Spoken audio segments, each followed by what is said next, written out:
हसन शाम पहुंच गए और वो शाम के सदर दरवाजे पे आ गए। कहा जल्दी करो, मेरे दरबार को भरो लोगों से, हसन के पहुंचने से पहले मेरा दरबार भर दिया जाए। मैं ऐन ही तारीख पढ़ने लगा, बिल्कुल हरफ हरफ तारीख पढ़ने लगा।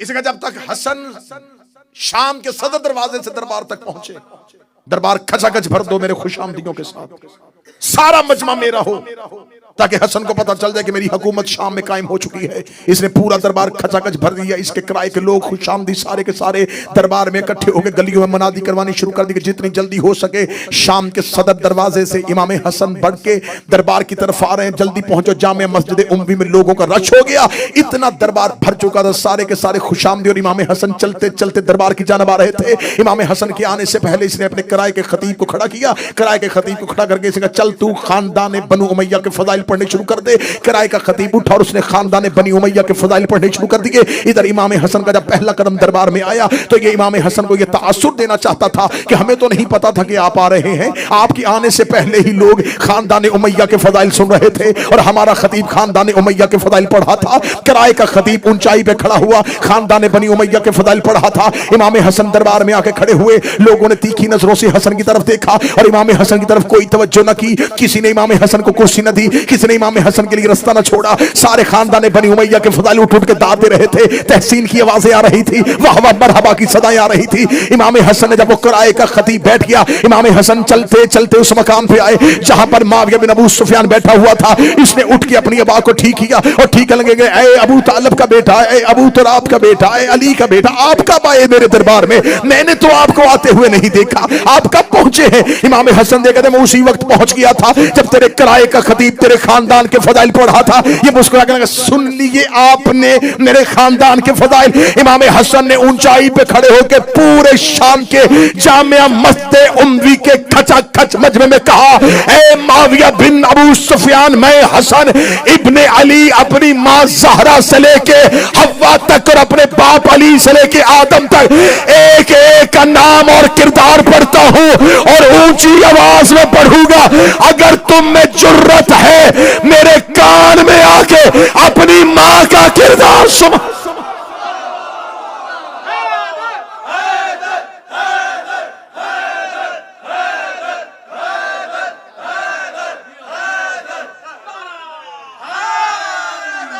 ऐ मुझ पे फख्र मुबाहात करने वाले, ऐ मेरे खानदान पे फख्र करने वालों, ऐ मेरे खानदान पे फख्र मुबाहात करने वालों, कान में आके पढ़ो।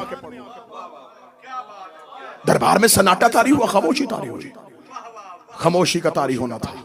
इमाम हसन ने यूं मजमे की तरफ देखा, पहला ही जुमला इतना सख्त था, लोगों ने कहा ये कौन है जिसने दमिश्क के हाकिम को इतना बड़ा जुमला कह दिया? हाकिम अभी तख्त पे लर्जा बर आदम था और चेहरे पे मौत की जर्दी थी। इमाम हसन ने कहा जो मुझे जानता है वो जान ले, जो नहीं जानता वो सुन ले, अना हसन इब्ने अली, मैं हसन अली का बेटा हूं, मैं अबू तालिब का बेटा हूं, मैं जुर्रियत इब्राहिम हूं, मैं नस्ल इस्माइल हूं, मैं शजरा तैयबा का समर हूं, मैं फर्जंद इब्राहिम हूं, मैं फर्जंद इस्माइल हूं, मैं सफा का बेटा हूं, मैं मरवा का बेटा हूं। इतना कहते कहते इमाम हसन के जुबान से जुमला निकला, मैं चाहूं तो इराक को शाम कर दो, मैं चाहूं तो इराक को शाम कर दो, मैं चाहूं तो दिन को रात कर दो, मैं चाहूं तो रात को दिन कर दो। पीछे से बंदा मजमा चीरता हुआ आगे बढ़ा और आगे बढ़ के लगा, मा अकाला हक हाफिज, तू वो क्यों कह रहा है जो तू कर ही नहीं सकता? इमाम हसन ने तीखी हुई नजरों से पीछे मुड़ के देखा, फरमाया शर्म नहीं आती औरत होके मर्दों में खड़ी, औरत होके मर्दों में खड़ी है। फौरन जिस्म के खदो खाल तब्दील हुए, हयत बदन तब्दील हुई।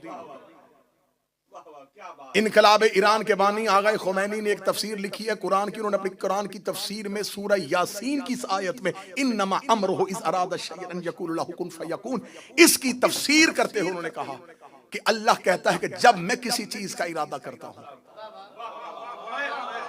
मैंने हवाला दिया है, आगा खुमैनी ने अपनी तफसीर में लिखा, उसने कहा जब खुदा किसी चीज का इरादा करता है तो खुदा कहता है जब मैं इरादा करता हूं तो मैं कहता हूं हो जा तो वो हो जाती है। फिर उन्होंने इसके आगे तफसीर में लिखा कि ये बात मखलूक को समझाने के लिए है, वरना अल्लाह के इरादे कहने और होने में फासला नहीं होता। उन्होंने कहा अल्लाह के इरादे में, कहने में और होने में कोई फासला, कोई वकू नहीं होता। उसका इरादा ही उसका कहना है, उसका कहना ही उसका होना है, उसका इरादा ही उसका कहना है, उसका कहना ही उसका होना है। ये तफसीर हो गई कि अल्लाह का इरादा अल्लाह का कहना है, अल्लाह का होना है। मैं मर्जी के चौक में अपनी जुबान कटवाऊंगा। हसन ने शाम के दरबार में मुसल्ला बिछा के 2 रकत नमाज पढ़ के दुआ नहीं की कि मेरे अल्लाह इसे औरत कर दे, मेरे अल्लाह इसे औरत कर दे। हसन ने कह दिया वो हो गया।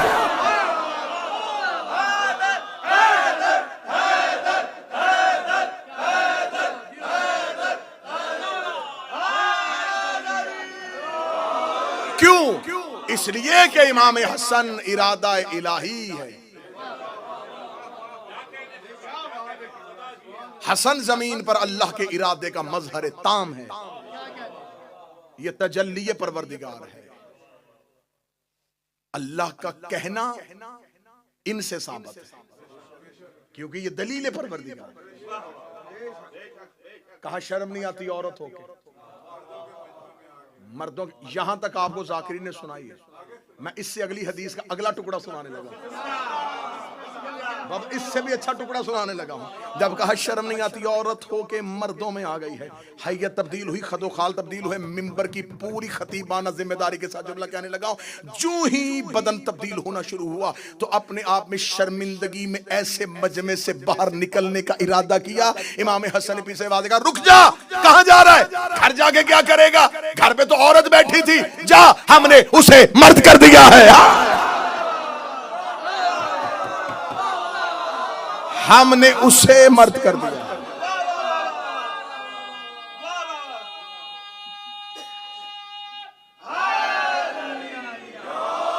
आज से वो हाकम, तू महकूमा। आज से वो हाकम, तू महकूमा। इतना इमाम हसन का कहना था। अब पूरे दरबार में जब लोगों ने मोजज़ा देख लिया, अब एक मर्द को अभी अभी जिसने औरत बनते देखा हो, अब दूसरे की हिम्मत है? बिल्कुल खामोशी तारी हुई। जब बिल्कुल सन्नाटा तारी हो गया, हैबत हसन, हसन की हैबत ने शाम के महल को ऐसे पत्थर का कर दिया। अब इमाम हसन की आवाज जामे मस्जिद उम्वी की दीवारों से टकराई। फरमाया, सुनो, लकड़ी के तख्त पे बैठ के फख्र करने वाले, इन्ना बेशक अल अर्शो हुसीरी, मोहम्मद ज़मीरी, अली अमीरी, हुसैन वजीरी व जबरील फकीर। ऐ लकड़ी के तख्त पे बैठ के फख्र मुबाहात करने वाले, अर्श मेरे तख्त का नाम है, मोहम्मद मेरे जमीर का नाम है, अली मेरे अमीर का नाम, हुसैन मेरे वजीर का नाम, जबरील मेरे फकीर का नाम। अल अर्श सीरी, मोहम्मद जमीरी व अली अमीरी व हुसैन वजीरी व जबरील फकीरी। कहीं तारीख से खुतबा, अकेले अकेले शाम में, अकेले है शाम में। अरबी जुबान में आप नफरत के साथ, जैसे हम उर्दू जुबान में किसी के साथ बात करते उलझते उलझते, जब उस बंदे को इस काबिल ना समझे ना किसी बात, तो बंदा उर्दू जुबान में एक लफ्ज बोलता है, माहौल, चल हट, बोलते हैं चल हट। अरबी जुबान में इसके सिर, चल हट। और अगर सामने औरत हो तो उसको सिर नहीं, सीरी, सिर कहा जाता है मर्द के लिए, सीरी कहा जाता है औरत। चल हट, मर्द हो सिर, औरत हो सीरी। अब आखिरी सतर और जुमला आपने ऐसे वसूल करना है जैसे जुमले का हक बनता है। मेरे मौला इमाम हसन ने शाम के दरबार में खड़े होकर, अल अर्श सीरी, अर्श मेरा तख्त है, मोहम्मद ज़मीरी, मोहम्मद मेरा ज़मीर है, व अली अमीरी, अली मेरा अमीर है, व हुसैन वजीरी, हुसैन मेरा वजीर है, व जबरील फ़कीरी, और जबरील मेरा फ़कीर है। ये कहना था या मुआविया बिन अबू सुफियान इमाम हसन के बिल्कुल सामने आके खड़ा हुआ। उसका दरबार में तो किसी की जुर्रत नहीं कि हसन के जुमले को काटे। वो सामने आके खड़े हो कहने लगा, ए हसन, तूने मदीने से आके शाम ने फसाद फितना बर्पा कर दिया है, तूने मेरे दरबार की हैबत को तब्दील कर दिया है। क्या तू भी अपने बाप की तरह मोजे दिखा के अपनी हुकूमत साबित करना चाहता है? इमाम हसन ने उसी लहजे में कहा, इस शे तो असीरी, पीछे हट या कहूं सीरी।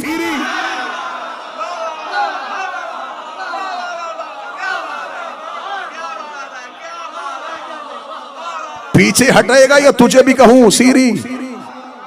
और सीरी औरत के लिए कहा जाता है।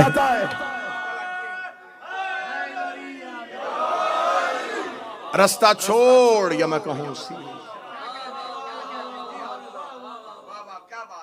रास्ता छोड़ता है या तुझे कहूं सीरी।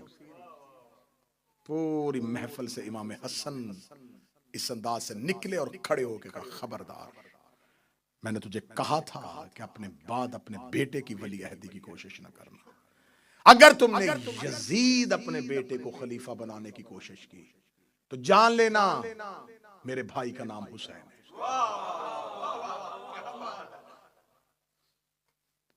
बहुत खूबसूरत जुमला मुर्तजा मुताहरी का है। उन्होंने कहा, आशूरा हुसैनी होने से पहले हसनी थी। जब करबला हुसैनी नहीं थी तो करबला हसनी थी। करबला में मेहनत है इमाम हसन की। और मैंने ये जुमला करबला में कहा था और आज फिर कह रहा हूं, करबला हसन के मुआहदे की खिलाफ वर्जी का नाम है। अगर उम्मत इमाम हसन के मुआहदे को मान लेती तो करबला बर्पा ना होती। तुमने मुआहदे की खिलाफ वर्जी की और करबला हो गए। हसन इमामत में इतना जरूरी है कि हसन की दी हुई शर्तों को ना मानो तो अगला इमाम करबला बर्पा कर देता। हमारे 12 में से 2 हसन है, दूसरा इमाम हसन है और 11वां इमाम हसन है। उस हसन के बाद भी इनकलाब है, इस हसन के बाद भी। लेकिन फर्क है, वहां इनकलाब था, यहां इंतकाम है।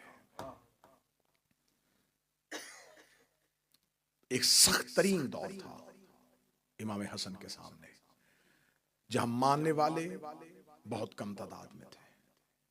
जो कम थे उनकी जिंदगियों को महफूज रखना था करबला के लिए। रिश्वत का बाजार गर्म था। 20,000 का लश्कर लेके अली का यह बेटा चला था। एक रात में 12,000 का लश्कर अबैदुल्ला इब्ने अब्बास की सरपरस्ती में 10 लाख दिरहम में सौदा करने के बाद मुआविया के लश्कर में चला गया। 4,000 ने इमाम हसन का खुद खैमा घेर लिया, अकेले बच गए। और अली के बेटों ने हिफाजती हिसार में लिया हुआ था इमाम हसन को। मदाइन में जाके मुख्तार के चाचा जो मदाइन का गवर्नर था उसके घर जाके पनाह ली। जब इमाम हसन मदाइन पहुंचे हैं तो इतने जख्मी हो चुके थे कि इमाम हसन की रान में खंजर था, मुसल्ला नीचे से खींच लिया गया था। साथ देने वाले इमाम हसन को क्या कह के बुला रहे थे, अस्सलाम अलैका या मुज़ल्लिल मोमिनीन, ऐ मोमिनों को जलील करने वाले तुम पर हमारा सलाम। इतना तन्हा कर दिया रसूल का बेटा। बहुत दफा जहर देने की कोशिश की लेकिन साबित ना हो सकी, कारगर ना हो सकी। फिर आखिरी जहर रूम से मंगवाई गई।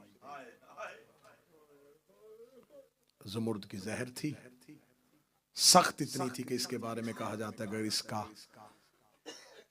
एक तिनका इस जहर का एक तालाब में फेंक दिया जाए तो उस तालाब के सारी मछलियां और आबी जानवर मर जाएं। अगर दूध देने वाले जानवर के सींग को लगा दिया जाए तो वो खून देना शुरू कर दे। ये जहर रूम से मंगवाई गई, शाम से। अशस बिन कैस जो दुश्मन अली और दुश्मन अहले बैत खानदान था, जिसके बाप ने इमाम मौला अमीर अल मोमिनीन से जंग की और इसके दोनों बेटे करबला में। इसका एक बेटा जिसने हुसैन का मुस्लिम दारुल उमारा से गिराया था और दूसरा वो जिसने करबला में हुसैन के पहलू में नेजा मारा था। अशस की बेटी जोधा, इस तक जहर पहुंचाई गई। अगर तू ये काम कर ले तो लाखों दिरहम और यजीद के साथ तेरा अक्द और तुझे मुमलकत इस्लामिया की मलका बना दिया जाएगा। इस बदबख्त औरत ने